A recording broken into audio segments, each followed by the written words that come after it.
kicking myself for the last week. I think I made a really big mistake. So let me actually just rephrase that a little bit different, because it's more of just like a little bit of a confusion. So we got our bus back, and our bus is now officially a Panamanian vehicle. I've been working on cleaning it out. You can see all this stuff behind me, and I've been working on it cleaning out for the last few days. I wish Kaylee was here to help me with this, because she's much better at this than I am. But I can't help but thinking that importing the vehicle at all was such a big mistake. And that's because so many people in town that are locals here told us we did it all wrong. So when Kaylee and I first decided to move here to Panama, we kind of made up our minds pretty quick, especially after we had a couple problems, that everything we did was gonna come at the advice of a lawyer. So the thing is, we're doing something that I think no one, or maybe very few people, have done before. And that's not only to drive down to Panama from the United States, but also to do it in an RV. And then not only that, but to then never want to drive it again, park it on a piece of land, and completely take it off the road. So we've been asking everyone that we met since we decided to move here.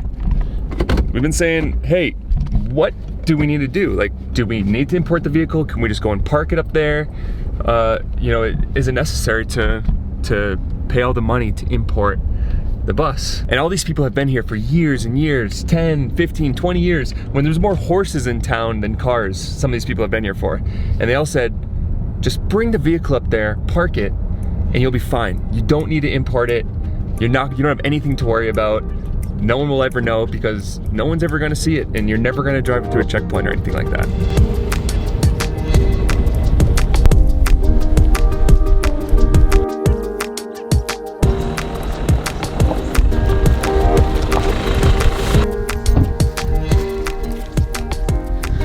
So their whole point was being here on our land, being up here, there would be no problems. How would anyone know that the bus is up here? How would anyone ever see it other than these cows over here and the few farmers that are around? There's no houses, there's nobody here. And parking it up here, which we're thinking about parking it right here, or maybe down there. We're not sure yet. Just parking up here and bringing it up here, it'd be totally fine. So it's been about a week since I've looked in these tanks last. The last time I looked, they were about a quarter of the way full.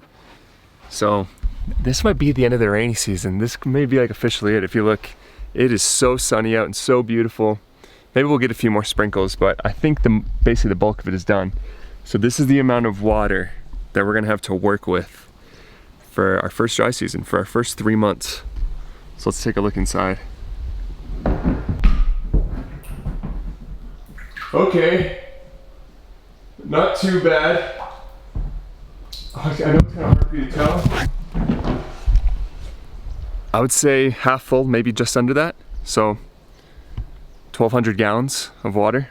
I think if we had this whole thing up for 1 or 2 more weeks, we'd be a lot better off, but we need 1,200 gallons just to do stuff like pour concrete, maybe shower, and that's about it.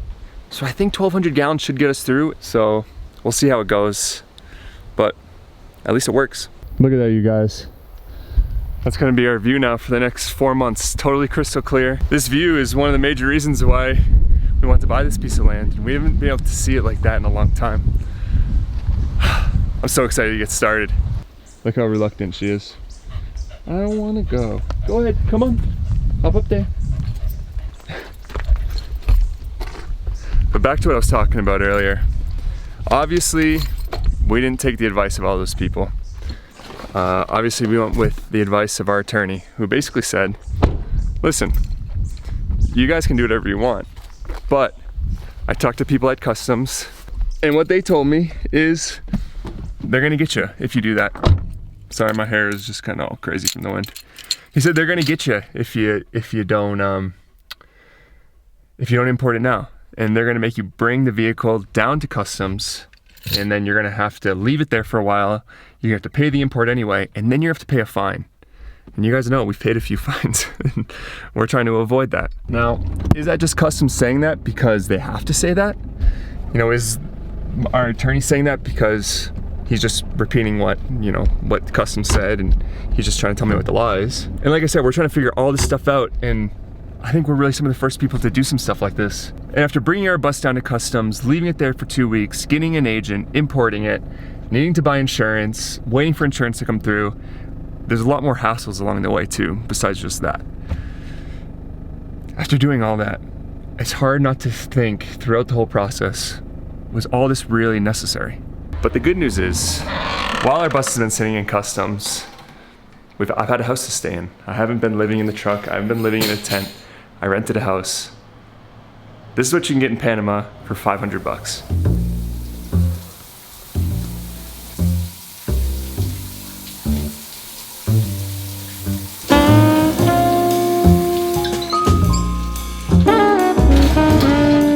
So this is it. I think this is 550 bucks. But the cool thing is, fully furnished and everything's included. Internet, electricity, all the yard maintenance, everything. I think the only thing we need to do is fill up our propane tank. But everything else is all done for us.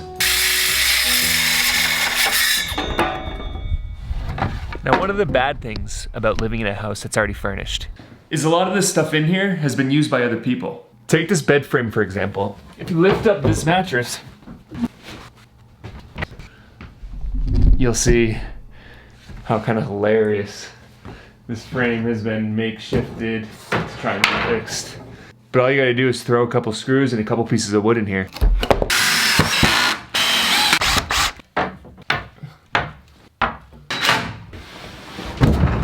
And like that, you got a bed frame. It's basically good as new. So really not that big of a deal. You just gotta put a little bit of effort to fix a few things up.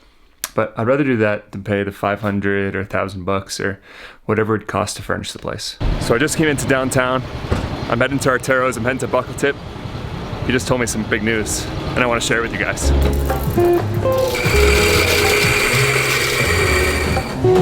Coming back. Rinse that filter.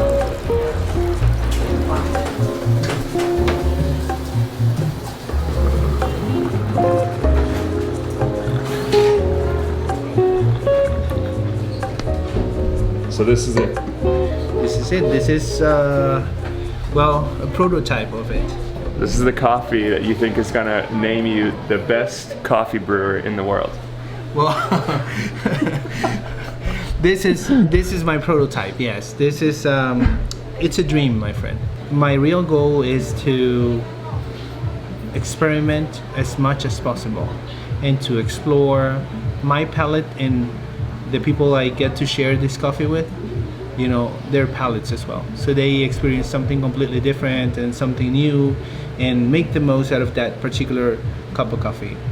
So right now it's just overwhelming, but at the same time it's like we're really going to attempt this. Yeah. Like, we're really going to attempt it. So the competition's coming up in what, about a month now? Okay, so right now exactly 1 month Exactly and 2 days. 1 month and 2 days. So Arturo's working on his like final touches on the coffee roast. So what can you tell us about this coffee? I know some of this is gotta be secretive. I don't want to say which coffee I'm using for the competition, but it's a very good coffee, a sample from the competition, from the Best of Panama competition. To me, it's God, my family, and then coffee. And then Lola. And then my friends. And then Lola. Yeah. Well, you gotta take the first step first. You know, you gotta take the first step to achieve that dream, and this is your first step right here, right? Yes, and this is a baby step. Cheers baby to that. Step. 1 day at a time, one bean at a time. That's right. See, there you go. Your water. Have a good night. God bless you. You See too. You. Thank you for coming. Well, I'm just walking out of Arturo's now. Check out this town. They just lit it all up. They actually just opened up this park. And check out this fountain. They got it all the Christmas decorations are up. They got the Christmas tree up. It's pretty cool being in a little downtown like this that gets so festive for the holidays. It's kind of weird though, because it's 75 degrees out and I'm in a t-shirt and it's Christmas time. Usually it's up to here, you know, with snow. But I just left Arturo's. We've been hand picking and hand sorting coffee all night. And we've just been getting our next batch of coffee ready. So we got out another 280 bags. We sold another 280 bags to our wait list. And it's just been crazy. But this is where I'm gonna let you guys go. I wish you all an early Merry Christmas while I got all these Christmas lights around me. I'm gonna go head home now, call Kaylee on the phone. So I'll see you guys next time.